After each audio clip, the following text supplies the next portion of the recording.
Now, this has produced pessimistic comments from President Zelensky of Ukraine and a claim from the Chechen leader Ramzan Kadyrov that Severodonetsk has already fallen to the Russians. Now, my experience of Kadyrov's comments is that he tends usually to claim victories, the capture of important places, several hours or days before those captures take place, but his comments tend to be predictive, accurately predictive of events, even if they're not always accurately descriptive of them.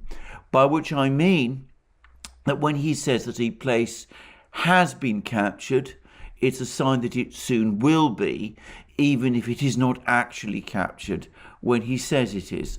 So the fact that Kadyrov is coming along and saying that Severodonetsk has fallen is probably a good sign that within a few days it will fall.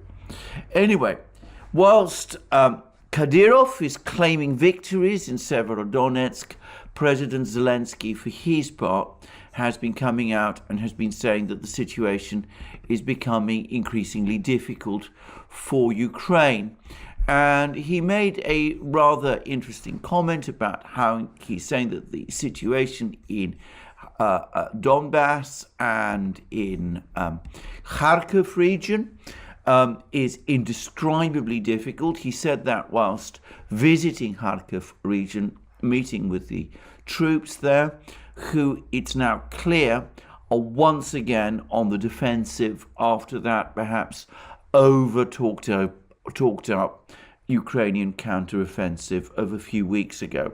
And whilst Zelensky still spoke about Ukraine successfully resisting in places like Severodonetsk, the fact that he talks about the situation being indescribably difficult does suggest that things are not looking terribly positive from the Ukrainian perspective. In fact, I've been hearing some reports reading some reports which seem to suggest that Zelensky's comments about the situation being indescribably difficult in Donbas, that Zelensky's comments could be seen as preparing the ground, preparing the Ukrainian people for a collapse in Donbas. Well, I think that's reading too much into Zelensky's words. I don't know, by the way, to what extent Zelensky himself, what he says, is taken very seriously in Ukraine by people there. But regardless, the fact that he spoke in this pessimistic way does suggest that things are not looking good. And Zelensky has also again floated the possibility of negotiations with Russia. So he said that this is the only way to end the conflict and to return to a peaceful life for Ukraine. But again, he gave no indication that Ukraine is prepared to shift from the position that it took after it reversed all the concessions that it made in March in Istanbul. Zelensky still seems to be talking about Ukraine refusing all territorial concessions, insisting on retention of Crimea, or rather insisting on its claims to Crimea, to Donbas, to pretty much everywhere. Something which, of course, the Russians have completely ruled out. Now, that brings me on now to perhaps the most interesting of developments of the last few days, because as all of you will recall, once a few days ago in Davos, Henry Kissinger made a speech in which he said that Ukraine would have to make significant territorial concessions. He said that in words which appeared to suggest that Ukraine might be winning, but it mustn't overplay its hands. In practice, he'd said it because, of course, Ukraine is clearly losing.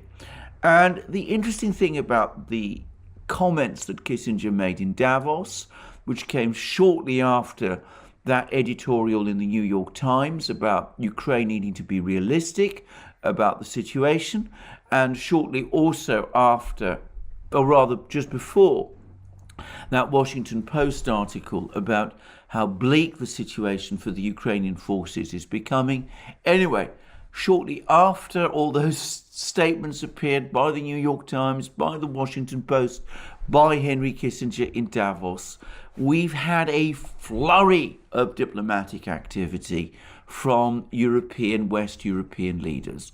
So on the 26th of May, Mario Draghi, Prime Minister of Italy, telephoned Vladimir Putin.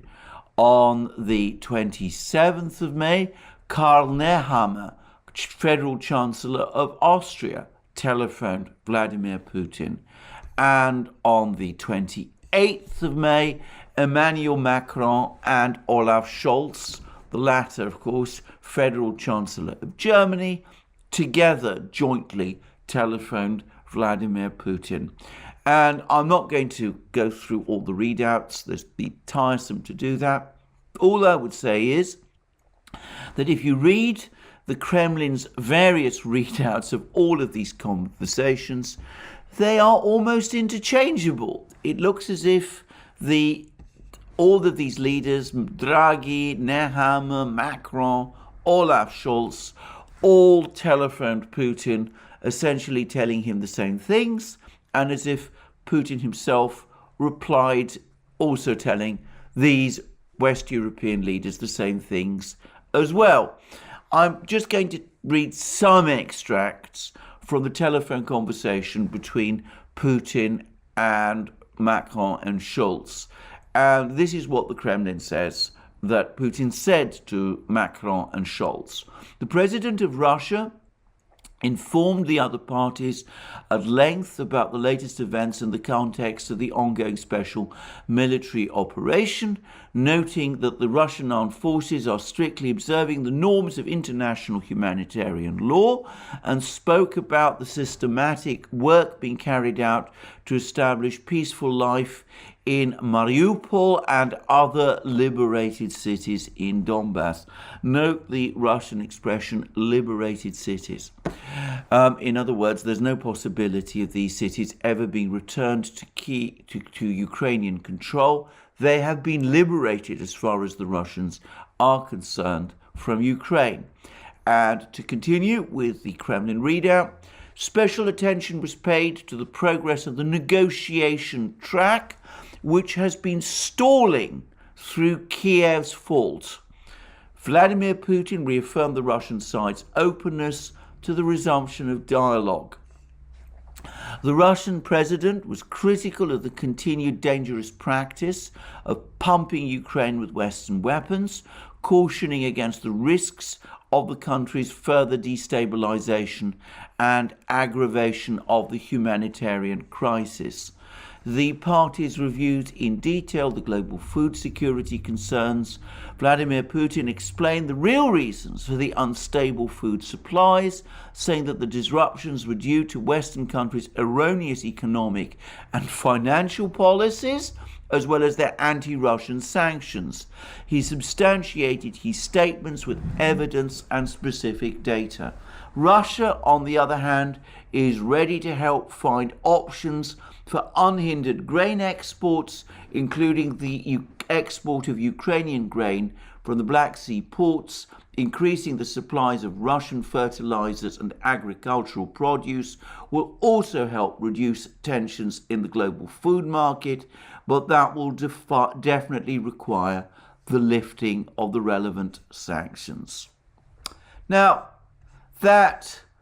these discussions give an impression of a Putin who is in a completely uncompromising mood. I spoke about how he talks about the liberated cities in Donbas. And let's note his words about how while the Russian side is open to dialogue, it is Kiev, Ukraine, which has stalled the negotiations. They're refusing to make any compromise, any of the substantive compromises that the Russians are looking for, and the result is that it is the Ukrainians who have brought things to a total halt. And then we learned that Putin also criticized, he lectures the European leaders about the dangerous practice of pumping Ukraine with Western weapons. He cautions that this risks Ukraine's further destabilization and the aggravation of the humanitarian crisis. Now, that appears to me to say, when he talks about further destabilization, what that is a hint of, so far as I can see, is that it hints at a further expansion of the war across Ukraine. What Putin is telling these Western leaders, this is obviously taken from the readout of Putin's conversation with Macron and Scholz, but as I said, the same things were said to Draghi, the same things were said to Nehammer of Austria. What Putin is basically saying is that the more weapons you pump into Ukraine, the longer the war goes on, the more the war will expand. It will mean that instead of a negotiated settlement, the war will continue, and that will mean that Ukraine will lose more and more territory. It's already lost around 20% of its territory, and perhaps that will be expanded even further, and perhaps the war will continue until perhaps there's nothing of Ukraine left. It's doubtful that Putin spelled it out so precisely, but that's essentially what I think Putin is saying. And then Scholz, Draghi, Macron, Nehammer, they all talk about food issues, the food crisis, the global food crisis.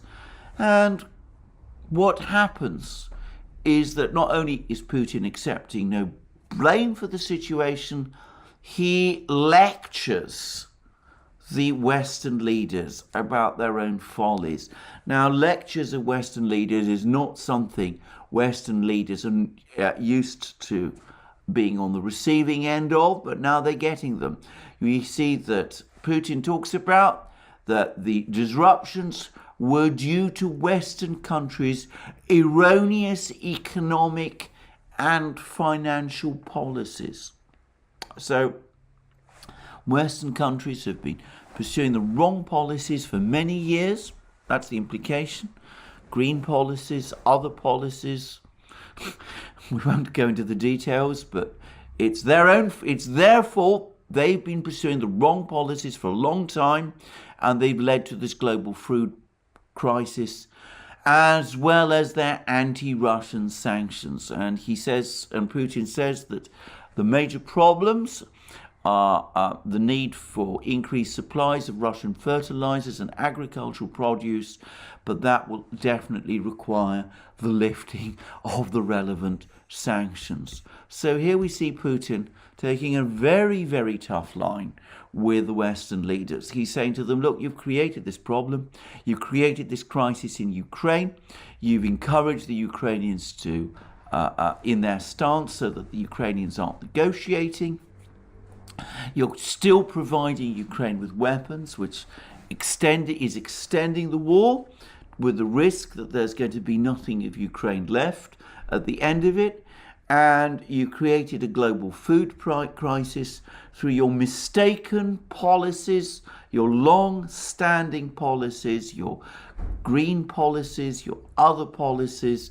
And of course, on top of all of that, you've imposed sanctions upon us, the world's biggest wheat exporter, the world's biggest exporter of the products that make up chemical fertilizers.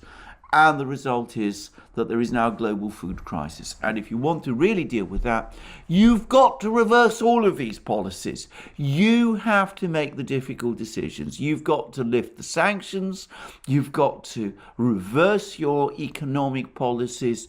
You've got to start telling Ukraine to sit down and negotiate and to make those substantive concessions which Ukraine must make if the war is to be brought to an end and if Ukraine itself is going to survive.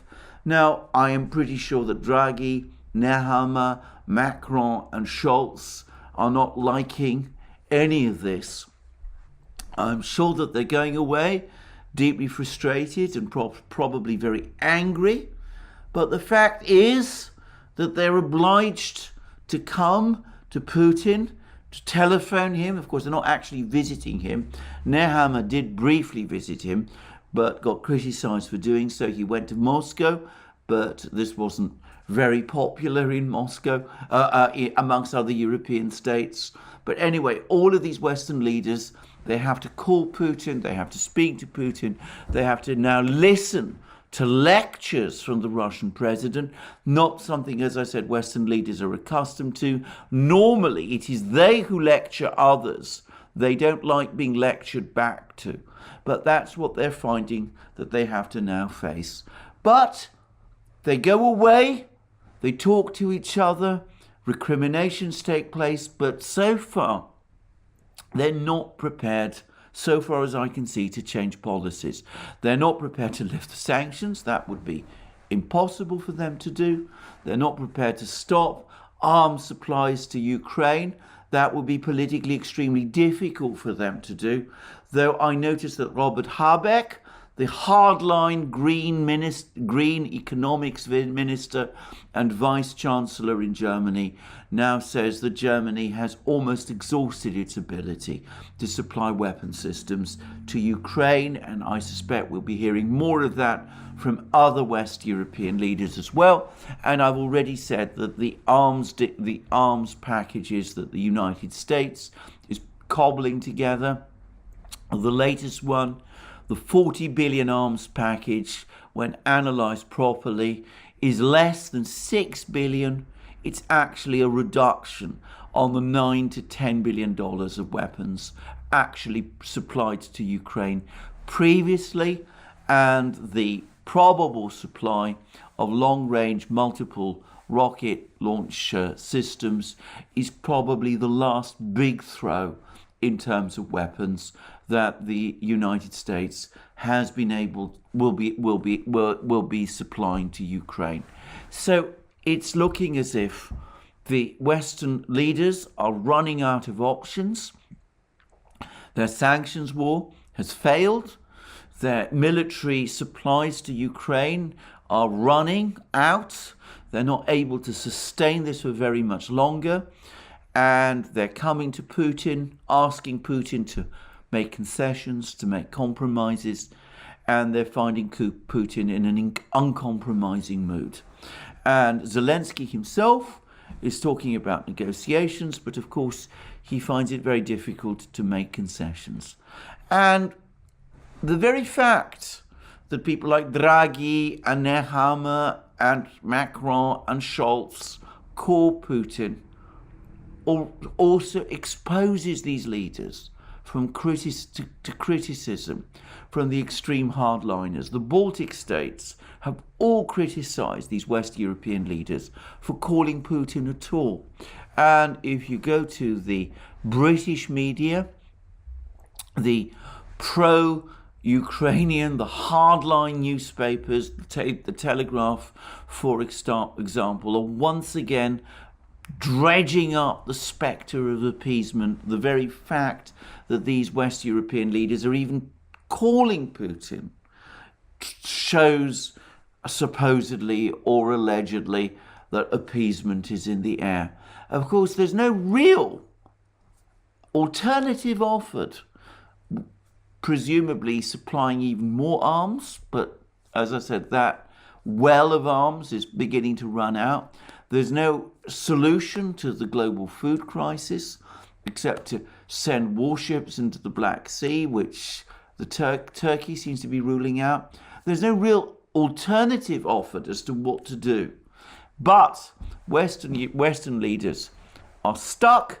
They don't really seem to know what solution to come up with, even as the war in Ukraine turns increasingly bleak for Ukraine.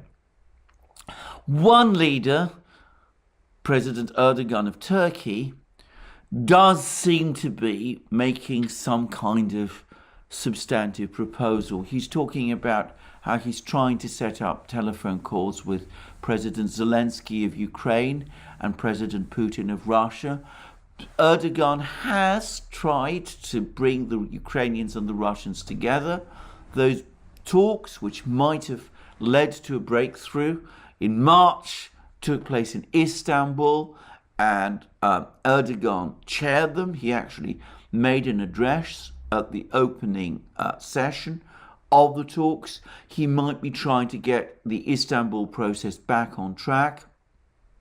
But I do wonder how interested the Russians will be. Certainly they're going to be making more demands of Ukraine than they made in Istanbul. They've already said that they're going to extend ruble payments into Zaporozhye region. I cannot imagine that the Russians are going to give up Kherson region and Zaporozhye region now. And as I said, I fully expect that once the fighting in Donbas has ended, Zaporozhye and perhaps Dnipropetrovsk, or Dnipro as the Ukrainians call it, will be the next targets of Russian attack, as conceivably Kharkiv also might be.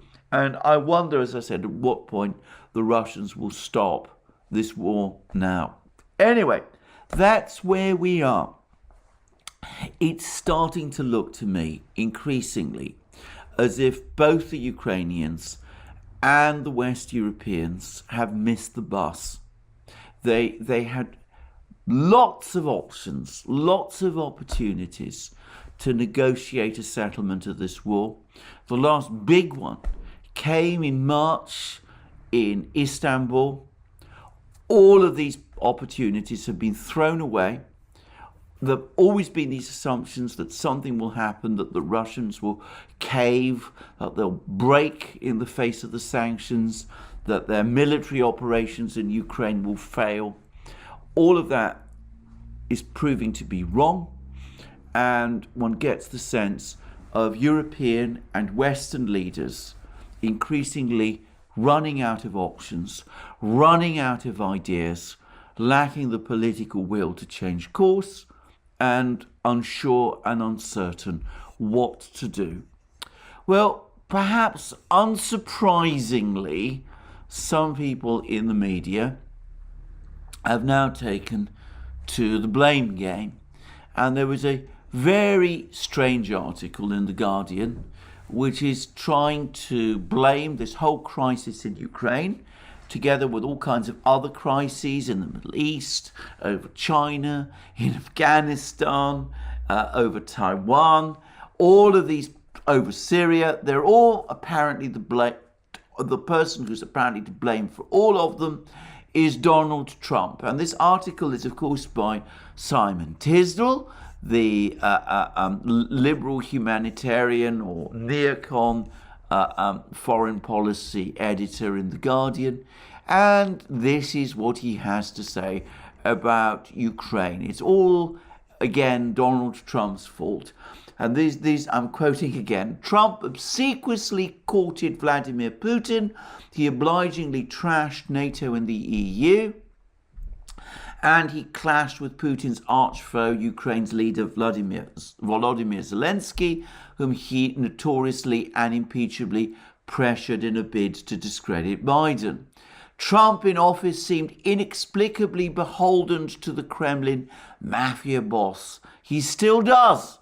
Now Putin's brutal imperialism threatens in turn to damage Trump's arch foe, Biden, by derailing his international and domestic priorities, and, if Russia wins, discrediting American global leadership. The symmetry is striking. Horror in Ukraine, directed from Moscow, nobbles Joe's chances in 2024. It's almost like the Don, that's Putin, and the Donald are working together. Perish the thought. So there we have it. And I suspect we're going to get an awful lot more of this before very long. In other words, the entire war that Putin is waging in Ukraine is intended to discredit Joe Biden, to discredit American leadership, so as to engineer the re-election of Donald Trump in 2024, Donald Trump, who supposedly, and of course Simon Tisdall still believes all the Russiagate nonsense, supposedly Putin is trying to get Donald Trump re-elected because, as per Russiagate, Putin supposedly controls Trump. I mean, it's bizarre to read all of this, but I suspect we're going to get an awful lot more from people like Tisdall of the same sort in time. And all it tells us, to my mind, is how utterly detached from any true sense of reality some people in the West have become, even as disaster looms, even as everything goes wrong. It's not Joe Biden's fault. It's because of Joe Biden is up against those two partners in crime, Donald Trump and Vladimir Putin, who are conspiring and plotting and colluding with each other, even as we speak, in order to bring down Biden, bring down the United States, or at least discredit America's global leadership, and no doubt ring the curtain down on the collective West. Well, whilst we have that kind of ludicrous thinking, paranoid thinking, we're not going to have any realism in our policies. And I don't know how influential Simon Tisdall is. I suspect pretty influential. As it happens, I'm afraid that he speaks for quite a few people in Britain, and I suspect for quite a few people in Washington as well. And that is why we are in this crisis which we are in now, a crisis, as I said, where everything has gone wrong because we made mistake after mistake after mistake, because we've rejected every opportunity to make reasonable and sensible compromises, and because we can't look back and look to ourselves and acknowledge that some of these mistakes were made by us, with the result that as everything falls apart around us, as we are losing in Ukraine, as our side is losing in Ukraine, as our economic war goes completely wrong, well, it's not us who are to blame. It's other people, and as for us, since we're not to blame for anything, we are completely out of ideas. I have to say, I've said this before, I'm going to say it again, I've never known things to be so bad.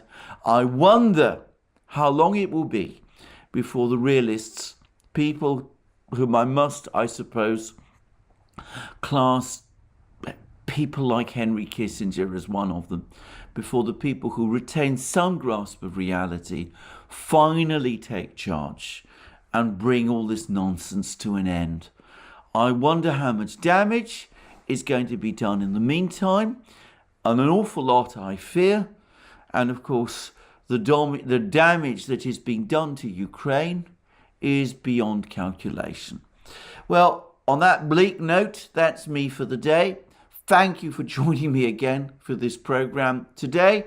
Remember, you can join us on other platforms, on Rumble and Locals, especially on Locals, where I'm doing an increasing amount of exclusive content. There's a program coming out from me in which I'm discussing the effect of the sanctions on the Russian economy and what is actually happening to the economy there.